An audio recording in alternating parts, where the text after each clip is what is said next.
That's completely unacceptable. But here's the critical piece. According to reports, Gray had been receiving similar racist messages for weeks, not just after Caitlin Clark games, not just from Caitlin Clark fans, but from all kinds of fans in all kinds of contexts. And Gray only publicized the racist messages after an Indiana Fever game, after a Caitlin Clark game. Why? If the issue was the racism, if the concern was protecting black women from racist harassment, why wait? Why not post about the earlier incidents? Why only post about one incident in one specific context? The answer is probably that Gray wanted to make a statement about that specific game, that specific moment. That's her right. But what it also means is that Gray is selectively highlighting racist messages that fit a particular narrative rather than comprehensively addressing the racism she's experiencing. And the people who are using Gray's post to construct a narrative about Caitlin Clark fans are doing something similar. They're taking legitimate incidents of racism and using them to construct a narrative that positions one fanbase as the problem. But racism isn't unique to Caitlin Clark fans. Racism exists across all sports. Racism exists in the NBA. Racism exists everywhere. But by framing it as a Caitlin Clark fanbase issue, they're creating a false narrative. Here's the contradiction. If Caitlin Clark fans are so racist, so toxic, so hostile, why are the players and the league so eager to profit from them? Why do players want their games broadcasted to the Caitlin Clark fanbase? Why does the league want to maximize viewership from that fanbase? Why do players accept sponsorships that are contingent on that fanbase buying merchandise? The answer is obvious. The Caitlin Clark fanbase, despite containing some racist elements like every fanbase contains some racist elements, is also enormously valuable economically. The fanbase has driven growth in the WNBA.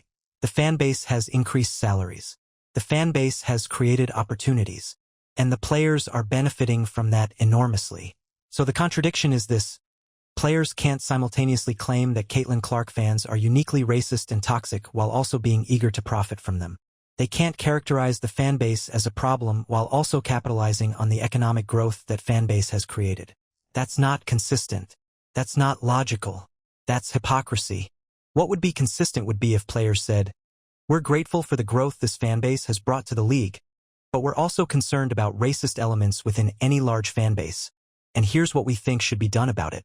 That would acknowledge both the positive and the negative. That would be honest. Instead, what we're getting is players characterizing the fanbase as racist and hostile while simultaneously profiting from them. And then when anyone pushes back on that characterization, they're accused of not taking racism seriously. It's a rhetorical trap that's designed to prevent any genuine discussion.